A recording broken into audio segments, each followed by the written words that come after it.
Hi, this is Dr. Gregory Sadler. I'm a professor of philosophy and the president and founder of an educational consulting company called Reason.io, where we put philosophy into practice. I've studied and taught philosophy for over 20 years, and I find that many people run into difficulties reading classic philosophical texts. Sometimes it's the way things are said or how the text is structured. But the concepts themselves are not always that complicated, and that's where I come in. To help students and lifelong learners, I've been producing longer lecture videos and posting them to YouTube. Many viewers say they find them useful. What you're currently watching is part of a new series of shorter videos, each of them focused on one core concept from an important philosophical text. I hope you find it useful as well.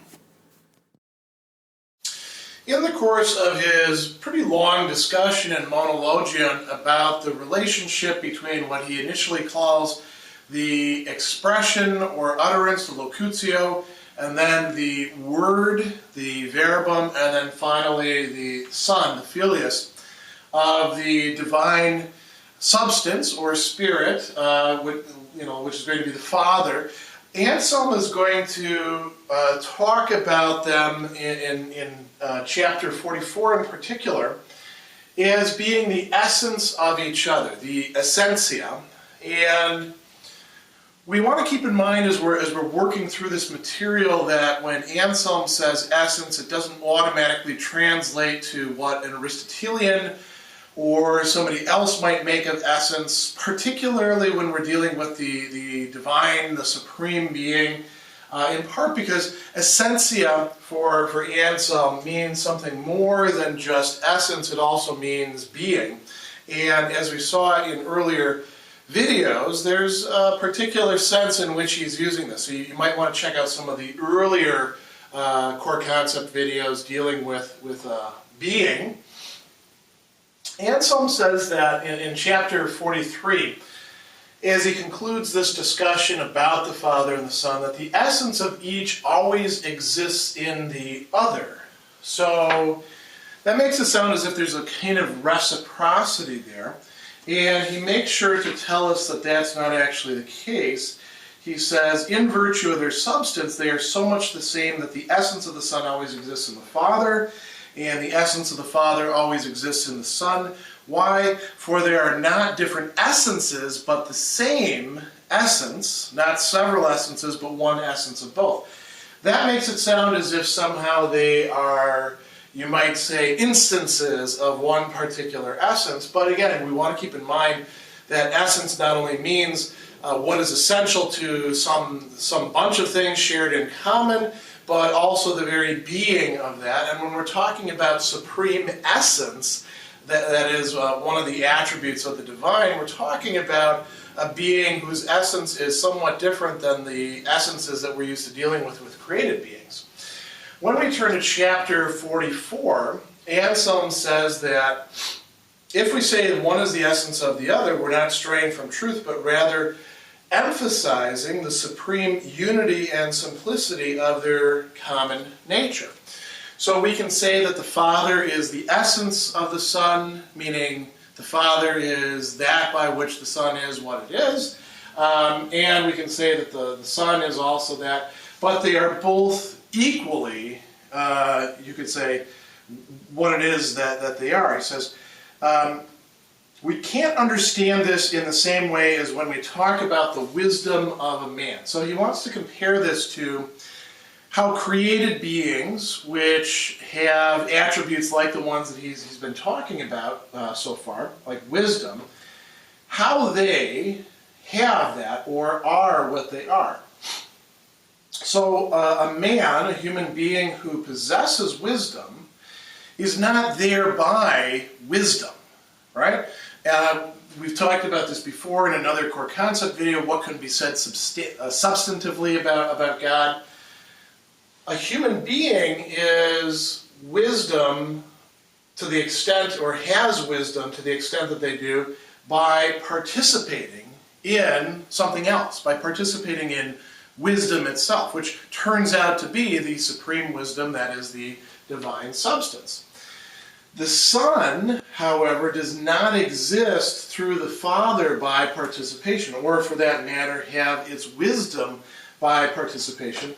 Why not? Because that would mean that the Son would then be like, or would indeed be, a created being, and would in some respect be different from, lesser than, the wisdom or the being, the essentia, by which the Son is what it is. So he says, just as the supreme wisdom is always wise through himself, so the supreme essence always exists through himself. The Father is completely the supreme essence, but the Son is also completely the supreme essence. So they're both completely supreme wisdom and essence, and therefore they are that through themselves, per se, as Anselm has talked about. So he says, that essence or wisdom which is the Son is no less perfect simply because it is an essence born of the Father's essence and a wisdom born of his wisdom. There's a difference here between being born or generated, which is from eternity, according to Anselm. The Son is co-eternal with the Father, and being made or being created. So this is something that is reflecting a very important point of traditional Christian theology. Anselm is trying to give it a metaphysical import here. Okay, so going on from here, Anselm says he would be a less perfect essence or wisdom if he did not exist through himself or were not wise through himself. And then he says it's in no way contradictory that the Son both subsists, and he uses the Latin term subsistere there, as something different than esse, or something distinct from esse. The Son subsists through himself. He has his being through the Father. But how does he have his being through the Father?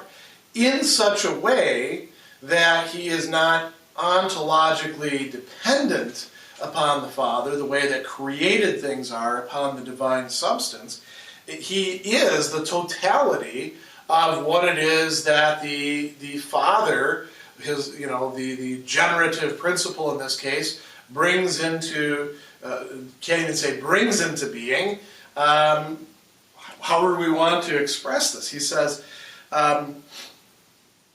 just as the Father has essence and wisdom and life in himself, so that it is not through someone else's, but through his own essence, his own essentia, that he exists or has being, esse, through his own wisdom that he is wise, and through his own life that he lives. So by begetting the Son, he grants the Son, this is the key idea here, he grants the Son to have essence and wisdom and life in himself. And if you want to think about how this works out in terms of the metaphysics and time, there is no time before which, just the Father exists, and then the Father says, I'm kind of lonely, need to express myself, or something like that, and then poof, there's the Son, and the Son has given everything that the Father has. Now you've got, one essence, one substance, but two persons within it. Instead, Anselm is saying there is this relationship of coming from, but what comes from the Father, what comes from the divine substance, what comes from the supreme essence or the Spirit, is indeed something else like itself. The created beings that come from it, that's a different thing. That they're lesser. They don't have that same equality. But the one that does come from it, even though he is generated, is co-equal in this respect. So he says, otherwise the being of the Father and the Son would not be the same. If what was generated from the Father through this utterance, through this making a word, through this wisdom, through whatever we want to call it, was not equal, then what we'd have here is sort of a fall, and the Son would not be of the same essence, the same substance as the Father.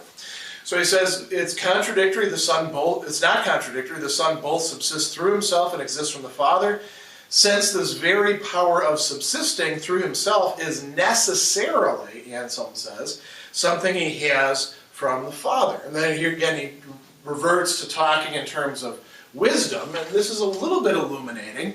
Now he's going to make an analogy between created beings, which can actually work. This analogy didn't work, but he says, if I have wisdom and I teach you, I am teaching you by means of the wisdom that I possess.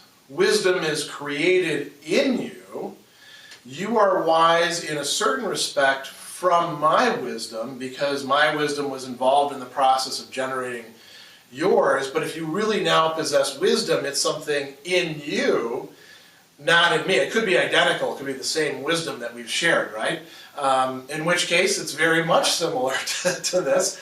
But the wisdom that you now possess is indeed in you, and it belongs to you. It's no longer ontologically dependent, we might say. It says, once it existed, it would exist only through its own essence and be wise only through itself. So it is all the more true that the eternal Father's co-eternal Son subsists, is wise, lives through himself, has all of the attributes, all of the supreme attributes, is those attributes in the same way that the Father is, that we talked about earlier. If you want to again, confer with that video about what can be said substantively about God, that might give you an idea of what's being talked about there. Now, all of that said, in chapter 45, he says, at the same time, both of them technically are the essence of each other, but it's better, it's more befitting to say that the Son is the essence of the Father, because there is, this distinction of persons, and within the distinction of persons there is a priority from Father to Son, not from Son to Father. So in that respect, it's better to talk about the Son as being the essence of the Father. He says,